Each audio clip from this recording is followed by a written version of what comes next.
योग गुरु रामदेव के खिलाफ बिहार और छत्तीसगढ़ में 3 साल पहले दर्ज किए गए केसों का स्टेटस सुप्रीम कोर्ट ने पूछा है। अदालत ने कहा है कि कोरोना महामारी के इलाज को लेकर एलोपैथिक दवाइयों पर टिप्पणी के चलते ये केस दर्ज हुए थे। आखिर इनमें क्या प्रगति हुई है? अदालत ने बाबा रामदेव की ओर से दोनों केसों को क्लब किए जाने की मांग वाली अर्जी पर सुनवाई करते हुए ये पूछा। जस्टिस MM सुंदरेश और जस्टिस VV वार्ले की बेंच ने पूछा, ये मामले 2021 के हैं। इनमें अब तक चार्जशीट भी दाखिल हो गई होगी। यदि आपके आवेदन पर विचार किया जाए तो फिर हमें ये जानना होगा कि इन केसों का स्टेटस क्या है।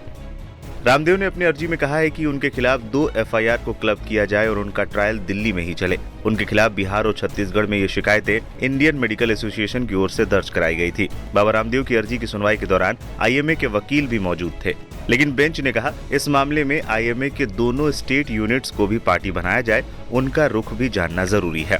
अदालत ने इस दौरान बिहार और छत्तीसगढ़ की सरकारों को आदेश दिया कि वो दोनों FIR का स्टेटस फाइल करें। इसके लिए 2 सप्ताह का वक्त दिया जाता है। इसके साथ ही मामले की अगली सुनवाई गर्मी की छुट्टियों के बाद के लिए तय कर दी गई। वरिष्ठ अधिवक्ता सिद्धार्थ दवे ने बाबा रामदेव का पक्ष रखते हुए IMA की ओर से दाखिल एफिडेविट पर आपत्ति जताई। केस की सुनवाई के दौरान केंद्र सरकार के वकीलों ने भी IMA का विरोध किया। सॉलिसिटर जनरल तुषार मेहता ने कहा, हमें IMA को सुने जाने से आपत्ति है। मेहता ने कहा, इस मामले में नए लोगों को हिस्सा नहीं बनने दिया जा सकता। यह अर्जी तो आरोपी और शिकायतकर्ता के बीच का मामला है। हमें IMA की बात से आपत्ति है क्योंकि उसकी ओर से आयुर्वेद का विरोध किया जा रहा है। वहीं IMA की ओर से पेश वकील प्रभास बजाज ने कहा, IMA की स्टेट यूनिट्स स्वायत्त संस्थाएं हैं। इनका पक्ष भी किसी फैसले पर पहुंचने से पहले सुनना चाहिए। उन्होंने कहा, हम तो इसलिए पेश हुए हैं क्योंकि IMA को भी इसमें पार्टी बनाया गया है। यही नहीं, बीते साल अक्टूबर में शीर्ष अदालत की ओर से उसे नोटिस भी जारी किया गया था।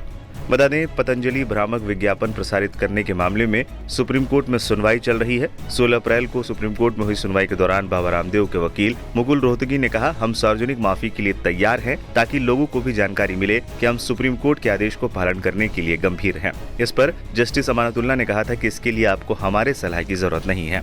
जस्टिस कोहली ने बाबा रामदेव से इस दौरान पूछा था कि आपने जो कोर्ट के खिलाफ किया क्या वो सही था। इस पर बाबा रामदेव ने कहा था कि जज साहिबा, हमें इतना ही कहना है कि जो भी हमसे भूल हुई है हम उसके लिए बिना शर्त माफी स्वीकार कर रहे हैं। बाबा रामदेव और बालकृष्ण के वकील रोहतगी ने आगे कहा था कि 1 सप्ताह का समय दीजिए, इस बीच हम जरूरी कदम उठाएंगे। इस पर जस्टिस कोहली ने कहा था कि ठीक है, हम 23 अप्रैल को फिर इस मामले की सुनवाई करेंगे।